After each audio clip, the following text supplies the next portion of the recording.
સુરતના વરાછા કરજણ વિસ્તારમાં આવેલી ભોળાનગર સોસાયટીના રોડ પર થયેલા બાંધકામના લીધે ત્યાંના સ્થાનિકોને ઘણી બધી મુશ્કેલીનો સામનો કરવો પડે છે।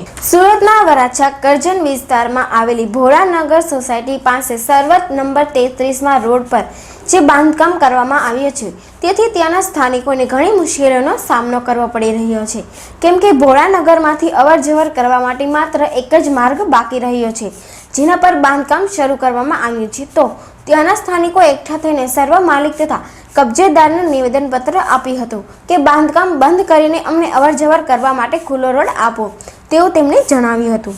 તો હવે તેમની માંગણી પૂરી કરવામાં આવશે, કબજેદારો કે સર્વ માલિકે તેમની માંગણી પૂરી કરશે તે જોવાનું બાકી રહ્યું છે। જી સાહેબ, કયો વિસ્તાર છે અને શું પ્રશ્ન છે લોકોનો?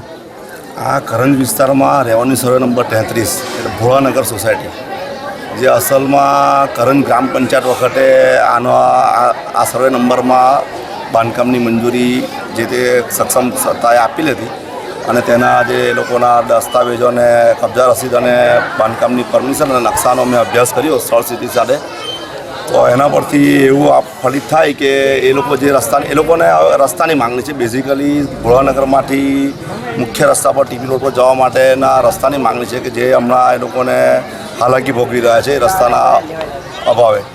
તો એના માટે જે મારી પાસે એ લોકોએ જે દસ્તાવેજો રજૂ કર્યા છે એનો આધાર લઈને અમે એ પ્રમાણે એનું રિપોર્ટિંગ કરીએ કે જેથી કરીને જે તે આ સર્વે નંબરના માલિક અને આ લોકો કબજેદાર એ લોકો વચ્ચેનું એક સમાધાનપૂર્ણ રસ્તો નીકળી શકે અને આ લોકોને રસ્તાની સુવિધા ઉપલબ્ધ થઈ શકે તે માટેનો હું પ્રયાસ કરીશ અને એના માટે મારે જરૂરી જે કંઈ ડોક્યુમેન્ટ્સ બધું લેવાનું છે તે બધું લઈ લીધું છે અને એ પ્રમાણે અમે સક્ષમ સામે રિપોર્ટ રજૂ કરીશું અને એની મંજૂરી માંગીશું। આ જે વિસ્તાર છે કરંજ વિસ્તાર, આ મહાનગરપાલિકામાં કેટલા સમયથી ભળી ગયેલો છે?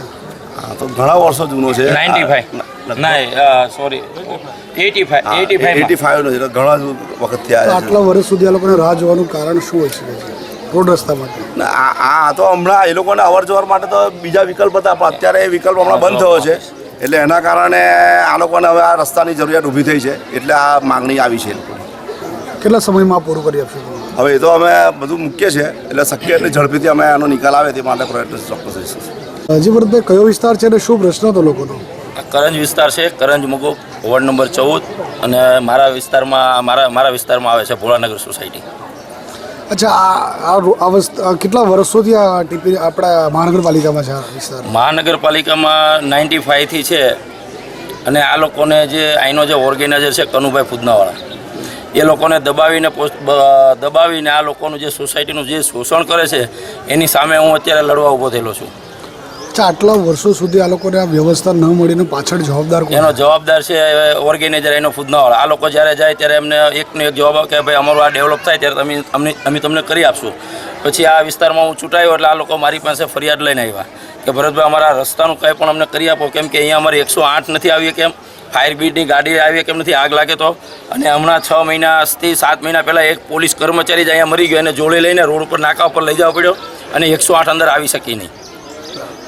છેલ્લા 25 વર્ષથી ભાજપ એટલે તમારી સરકાર છે, છતાં પણ આ પ્રશ્ન તમારી પાસે આવ્યો તો એની આગળ કોઈ પણ કેન્ડિડેટ નથી લાગ્યું બનાવવા માટે? ના, એની પાછળ આ લોકોને અવારનવાર આ લોકો એમ કે ભાઈ અમે આ ડેવલપ થઈ જશે, વેચાઈ ગયું છે, અવારનવાર જવાબ આપ્યા કરતા એટલે આ લોકો શાંતિથી પોતે કોઈ પછી અત્યારે બધા સંગઠન કરીને એકતા કરીને એની પાછળ રાતને દિવસ હવે લાગી ગયા છે। પહેલાં એ લોકો આશ્વાસન આપતા હતા ભાઈ અમે કરી આપશું, તમે બંગલે મળવા આવજો, બંગલે મળવા જાય એટલે આ લોકો દાંત ધમકી આપે અને 2 જણાને બેસાડી દે। તો આવા લોકો વિરુદ્ધ કોઈ કાર્યવાહી કરીશું તમે? હા, હું જ કરવાનો છું। ગમે વરાછાની અંદર કોઈ પણ આવો હોય કે ટપોરીથી માંડી અને ટોપી સુધીનો હોય એની પાછળ હું આ ઝુંબેશની પાછળ લડીશ। કોણ છે આ વ્યક્તિ જે લોકોને આટલો હેરાન કરે છે? આ છે કનુભાઈ ફુદનાવાળા, બંગલાવાળા ફુદનાવાળા છે, વર્ષોથી લોકોનું શોષણ કરતા આવ્યા છે। પહેલાં તમને ખ્યાલ હોય તો કરંજ વિસ્તાર હતો ત્યારે એ લોકો ચાલવાના 25 પૈસા પાવલી લેતા હતા લોકો। એમને 3 વાર બોલાવ્યા, 3 વાર અમને એવો જવાબ આપ્યો અમારો ફેમિલી મેટલ છે, અમારી ફેમિલી મેટલનો પ્રશ્ન હલ થાય ત્યારે તમારો રસ્તાનો એડજસ્ટ થાય। તો અમારો રસ્તો તો આજે વર્ષો સોસાયટી પાડી ત્યારથી અમને આપેલું છે 25 ફૂટ સીધે સીધો, તો એ અમને અત્યારે ખુલ્લો કરી આપતા નથી। અમે જો સરકાર પાસે જઈએ, મ્યુનિસિપાલિટી સાહેબ પાસે, કમિશનર પાસે, આપણે તમામ જગ્યાએ અમે જઈએ, બરોબર છે, કોઈ અમને સીધો હરખો જવાબ જ આપતા નથી। એક અમને અમારા સપોર્ટમાં ખાલી એક ભરતભાઈ જ્યારે કોર્પોરેટર તરીકે છૂટાણા, એ પછી અમારી ગટર લાઈન, પાણી લાઈન ને સ્ટ્રીટ લાઇટ બધું એ પછી જ થયું છે। અમારે એમાં ગટર લાઈન પણ નહોતી આટલા વર્ષોથી। આ સોસાયટીને 30 વર્ષ થઈ ગયા. 30 વર્ષમાં અમારે કોઈ પણ એટલે કોઈ સુવિધા નહોતી ને આની અંદર અત્યારે ઘણા એવા કેસ બન્યા છે કે અહીંયા વાહન અંદર નહીં આવવાથી માણસ ફેલ થઈ ગયેલા છે.